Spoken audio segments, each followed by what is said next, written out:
Hi everyone, Dr. Amanda Pasciucco back with another deep dive that might flip your perspective. Hit like, subscribe, and the bell. Today we're going to talk about the full spectrum of love and talk about some unfiltered insights. Panromantic orientation, not just skimming the surface, but how is this different than biromantic and alloromantic paths? In a world where algorithms curate our connections, panromanticism is rewiring how some people think. Panromantic orientation means experiencing romantic attraction to people regardless of their gender identity. So it's having emotional and romantic touch points with someone, not their gender or their label, but them as a person. Gender's not the gatekeeper here. Contrast that with what we typically think of as biromantic, where romanticism pulls towards two genders. So these are often nuanced but subtle distinctions.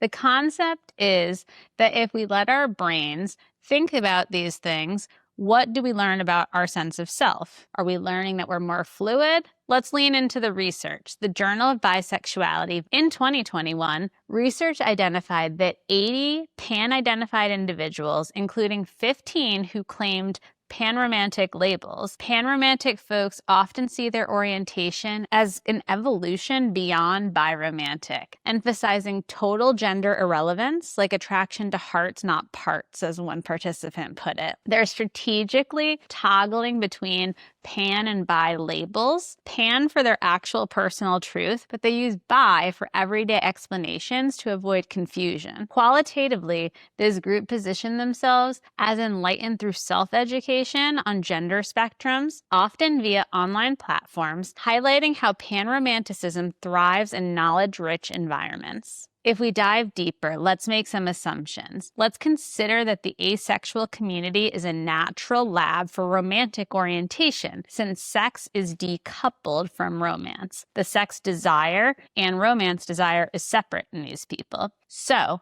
in the Archives of Sexual Behavior in 2020, they analyzed 4,000 asexuals. 74% experienced romantic attraction. Alloromantic asexuals versus 26% who are aromantic. So among those romantic asexuals, 38% identified as biromantic, while only 5% fell into the other romantic categories, which could encompass panromantic, given its overlap with bi in some contexts. Here's the thing though, alloromantic asexuals, including biromantics, reported more past partners and higher partner-focused desire than aromantics, but no spike in solitary urges. Alloromanticism serves as the foundational drive for seeking relationships. Panromanticism may broaden that by removing gender-based barriers, potentially enabling the formation of extensive networks of connections. Imagine the implication there. That would be like a community feel. The real-world impacts, like family building, if we turn to the Archives of Gynecology, Volume 309 in 2023, a team studied 642 childless couples across orientations. They separated bisexual biromantics, 38 participants, and they separated them from pansexual panromantics, 55 of them, revealing nuanced divergences. Overall, 65% desired children, but panromantic pansexual folks leaned toward adoption.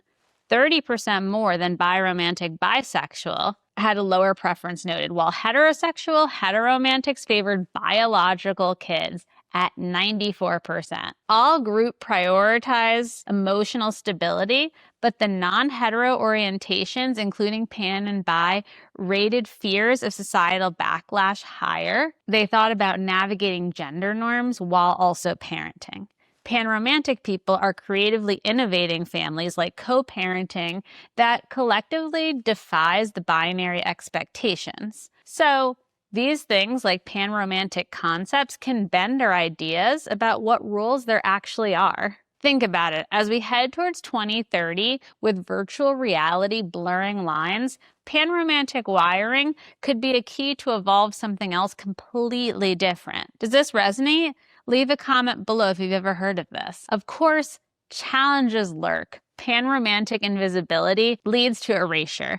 As the study by Hayfield notes, participants face skepticism even in the LGBTQ+ circles. Yet, This helps us turn orientation into a tool for self-understanding and advocacy. Compared to alloromantic norms, which assume romance as a default, A, pan, and biromantics push us to question all of it. What if attraction were a customized spectrum, not something that we were just born with? How has your romantic lens shaped your boldest connections? Drop a thought below. If you like this video, hit like, subscribe, and the bell. If you want to connect more with your partner, I made a step-by-step program called Connect. Grab it in the description below. I'm Amanda Pasciucco, and I'll see you in the next one.